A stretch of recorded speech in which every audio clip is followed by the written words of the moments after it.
मेरे प्यारे छात्र छात्राओं, आपको जैसा कि विदित है कि इस समय कोरोना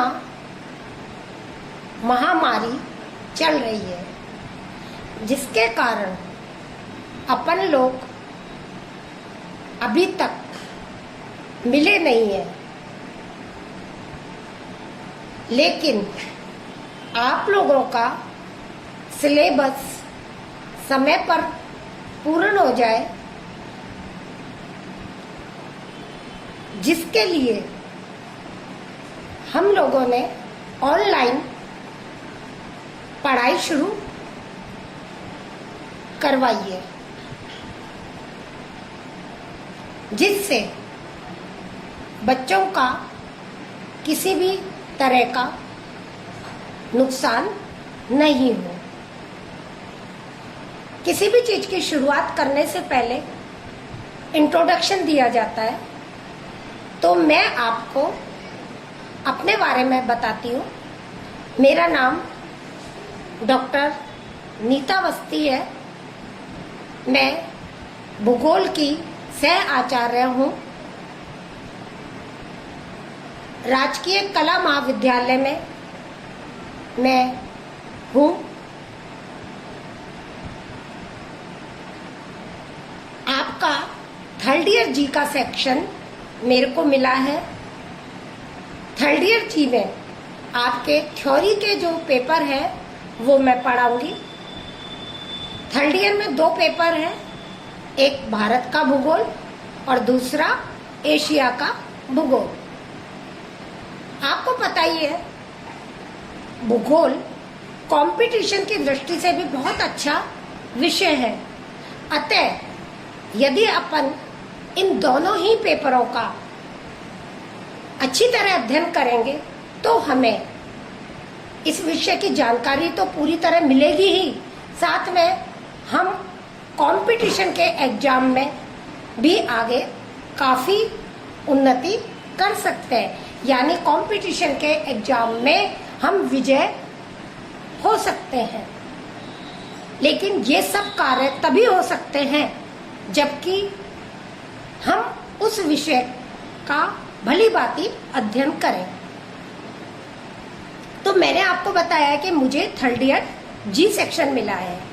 सबसे पहले मैं आपको भारत का भूगोल जो आपका पेपर है उसकी शुरुआत कराऊंगी। देखिए, यदि आपको जिस उद्देश्य को लेकर चले हैं कि हमें आगे निकलना है, अच्छी पोस्ट लेनी है, कंपटीशन का एग्जाम फेस करना है और अच्छे नंबर प्राप्त करने हैं, तो बहुत सी बातें हैं जो आपको शुरुआत में मैं बताना चाहती हूँ कि किस तरह आप अच्छे अंक प्राप्त कर सकते हैं। जैसे नंबर, कई बार छात्र छात्राएं ये कहते हैं कि हमने पेपर बहुत अच्छा किया था लेकिन पता नहीं नंबर कैसे कम आ गए। ये नंबर कम आने के कई कारण होते हैं। बच्चों, जैसा कि आपको पता है कि एग्जाम में सभी छात्र बैठते हैं, एक ही क्वेश्चन को अलग अलग छात्र अलग अलग तरह से लिखते हैं, तभी नंबर अच्छे आ सकते हैं। कोई भी क्वेश्चन, मैं आपको उदाहरण दे रही हूँ, मान लीजिए आपका जलवायु का क्वेश्चन है, आपके छात्र का ए वो भी वही बात लिख रहा है, बी भी वही बात लिख रहा है, सी भी वही बात लिख रहा है, तो आप बताइएगा कि एग्जामिनर किसको ए श्रेणी के नंबर देगा, किसको बी श्रेणी के नंबर देगा, किसको सी श्रेणी के नंबर देगा। यानी तीनों का यदि मैटर एक सा है तो तीनों ही बच्चों के नंबर एक से आएंगे। तो हमें अपने क्वेश्चन में का उत्तर देने से पहले बहुत सी बातों की जानकारी होनी चाहिए, तभी हम अच्छे अंक प्राप्त कर सकते हैं। जैसे नंबर 1, भूगोल आपका ऐसा सब्जेक्ट है जिसके अंदर यदि आप मैप देंगे, डायग्राम देंगे, चित्र देंगे तो आप अंक अधिक प्राप्त कर सकते हैं। अब मैप और चित्र देने से आपको कई फायदे होंगे। नंबर 1, मैप से कोई भी एग्जामिनर आपकी कॉपी खोलेगा तो उसको अलग ही पता पड़ जाएगा कि इस बच्चे को ज्योग्राफी का ज्ञान है। डायग्राम देंगे, आपका डायग्राम से किसी भी चीज का प्रोडक्शन दिखाना है या कुछ भी आपको जनसंख्या दिखानी है तो डायग्राम को पढ़ने का तो एग्जामिनर को बाद में सोचेगा, पहले तो आपके मैप और डायग्रामों को देखकर ही वो प्रभावित हो जाएगा। अतः आप जो भी क्वेश्चन करें उसमें यदि जहां तक संभव हो मैप और डायग्राम दे। दूसरा, मैप और डायग्राम से आप कोई भी क्वेश्चन समझा रहे हो वो एग्जामिनर अच्छी तरह समझ लेगा। दूसरा, ये चित्र देने से आपको उस विषय को उस चीज को समझाने में, जो भी टॉपिक आप जो क्वेश्चन है उसको समझाने में आपको लिखना कम पड़ेगा और चित्र के माध्यम से आप उसको समझा देंगे तो आपका राइटिंग भी अच्छा आएगा। तो मेरा यही कहना है कि अधिक अंक प्राप्त करने के लिए मैप, डायग्राम इसका अधिक से अधिक इस्तेमाल करें। अब अपन आते हैं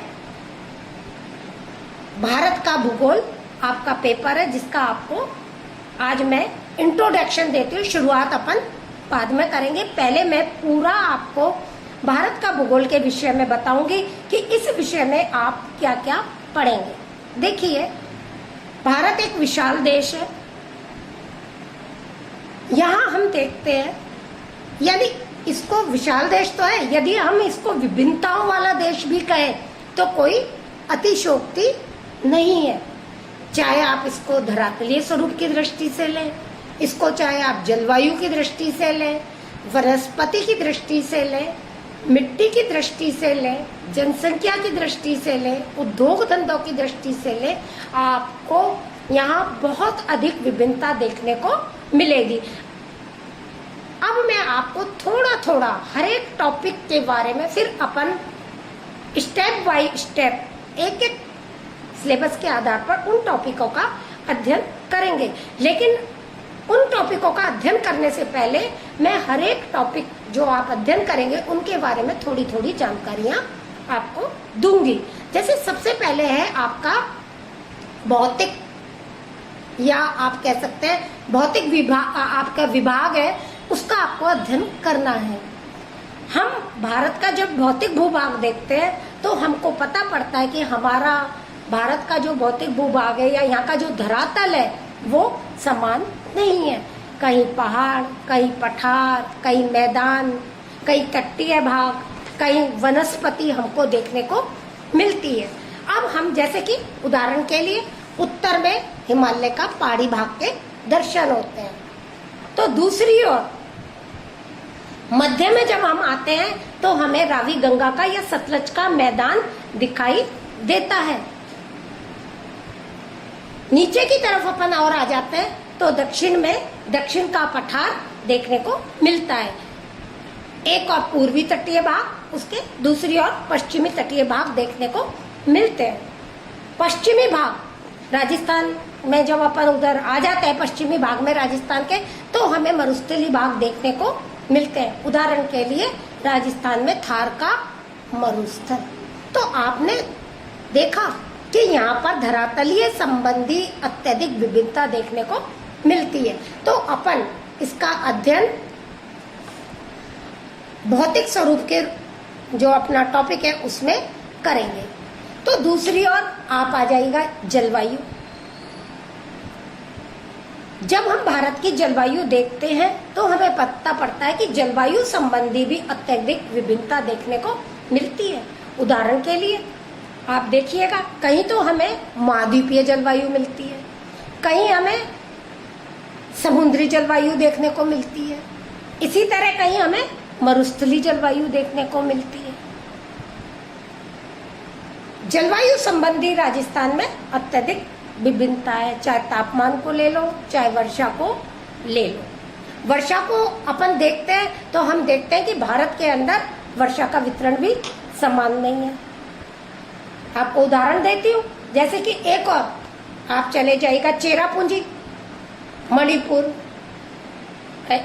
उधर की साइड हम जाते हैं तो हमें पता पड़ता है चेरापूंजी एक ऐसा स्थान है जहाँ पर भारत में सबसे अधिक वर्षा होती है। तो राजस्थान के मरुस्थलीय भाग में चले जाओ, जहाँ वर्षा नाम मात्र को होती है और कई बार तो होती नहीं है। अब आप आ जाइएगा, मिट्टी को ले लीजिएगा। भारत के अंदर मिट्टी है वो एक सी नहीं है। कहीं हमको मरुस्थलीय मिट्टी देखने को मिलती है, कहीं हमको पीली मिट्टी मिलती है, कहीं हमको लेटेराइट मिट्टी मिलती है देखने को, और कहीं दोमट भुरभुरी मिट्टी देखने को मिलती है, और कहीं हमको ऐसी मिट्टी मिलती है जहाँ पर कि केवल रेगिस्तानी मिट्टी, जिसको कि भूड़ बोलते हैं, वो पाई जाती है, जो मानव की दृष्टि से बिल्कुल उपयोगी नहीं होती है। तो आपने देखा मिट्टी संबंधी अत्यधिक विभिन्नता देखने को मिलती है। इसी तरह आप वनस्पति को ले लीजिए। भारत के अंदर वनस्पति एक सी नहीं है। कहीं सदाबहारी वन पाए जाते हैं, कहीं पतझड़ वन पाए जाते हैं, कहीं डेल्टाई वन पाए जाते हैं, कहीं मरुस्थलीय वन पाए जाते हैं। इसी प्रकार हम खनिज संपदा को ले लें। खनिज की दृष्टि से हमारा देश एक धनी देश है। हमारे देश के अंदर विभिन्न प्रकार के खनिज पाए जाते हैं, लेकिन वो सभी खनिज जो एक स्थान पर मिल रहे हैं, वो ऐसा नहीं है कि वो दूसरे स्थान पर भी मिले। आप देखते हैं कि कहीं लोहा बहुत अधिक मिलता है। आप भारत को ले लीजिए। भारत में आपने सुना होगा रानीगंज, झरिया, गिरिडीह, बोकारो, डाल्टगंज, हुटार, जहाँ पर काफी मात्रा में ये पाया जाता है, कोयला पाया जाता है। कोयला भी वहां पाया जाता है शक्ति के साधनों में। तो अगर हम राजस्थान में देखें तो राजस्थान के अंदर आपको मिलेगा नहीं ऐसा, जैसा कि अन्य भागों में पाया जाता है, चाहे लोहा हो चाहे कोयला हो। इसी तरह आप शक्ति के साधनों को ले लीजिए। शक्ति के साधनों में भी हमारे भारत के अंदर कहीं पेट्रोल पाया जाता है, कहीं कोयला पाया जाता है। जैसे कि कोयला, जो क्षेत्र मैंने अभी बोले थे, इन भागों में अत्यधिक पाया जाता है। रानीगंज, गिरिडीह, बोकारो, डाल्टगंज, हुटार, इन भागों में पाया जाता है। अब उद्योग धंधों को ले लीजिए। उद्योग धंधे भी भारत में एक से नहीं पाए जाते। कहीं उदाहरण के लिए आप भारत के उत्तर प्रदेश को ले लीजिए। चीनी उद्योग बड़े पैमाने पर वहाँ पर पाया जाता है। चीनी उद्योग की बड़ी बड़ी मिलें हैं। कहीं अपन महाराष्ट्र, गुजरात इधर की तरफ आ जाएंगे तो आप देखेंगे कपड़ा उद्योग, सूती वस्त्र उद्योग बड़े पैमाने पर है। पश्चिम बंगाल इधर की साइड में आ जाएंगे, जूट उद्योग देखने को मिलेगा। तो उद्योगों की दृष्टि से ले लीजिए, जनसंख्या की दृष्टि से ले लीजिए। भारत के अंदर जनसंख्या का भी वितरण समान नहीं है। कहीं बहुत अधिक जनसंख्या है, कहीं मध्यम श्रेणी की है, कहीं बहुत कम है और कहीं बिल्कुल भी नहीं है। एक और जो मैदानी भूभाग है, वहां पर चाहे क्षेत्र बहुत कम है, लेकिन बड़े पैमाने पर जनसंख्या का घनत्व देखने को मिलता है। इसी तरह हम संस्कृति ले भारत की, वो भी विभिन्नता देखने को हमको मिलती है। जातियों को ले, कहीं भारत के अंदर विभिन्न प्रकार की जातियां हैं। कहीं भील है, कहीं मीणा है, कहीं अन्य और जातियां, नागा जाति हैं। तो कहने का तात्पर्य यह है कि भारत एक विभिन्नताओं वाला देश है। चाहे हम यहाँ की भौतिक भूभागों को लें, चाहे यहाँ की मिट्टी को लें, यहाँ की जलवायु को लें, यहाँ की वनस्पति को लें, यहाँ के खनिजों को लें, यहाँ की शक्ति के साधनों को लें, हमें अत्यधिक विभिन्नता देखने को मिलती है। तो ये है अब अपन स्टेप। अब अपनी जो ये क्लास है जी सेक्शन की है, ये थ्योरी के पेपर हैं जो मुझको मिले हैं। ये प्रतिदिन आपकी क्लास चलेगी और आप मेरी ये क्लास अटेंड करें ऑनलाइन, जिससे कि आप लोगों की कोई समस्या हो तो वो आप मुझसे शेयर करें। मैं आपको होमवर्क दूंगी और उसको, उन क्वेश्चनों को आप करिएगा। मेरा ये कहना है कि उन क्वेश्चनों के आप जब जो हमने आपको पढ़ाएंगे उसको आप जब ध्यान से सुनेंगे और उसके बाद आप क्वेश्चन का उत्तर समझ के जब लिखेंगे, लिखकर जरूर देखिएगा।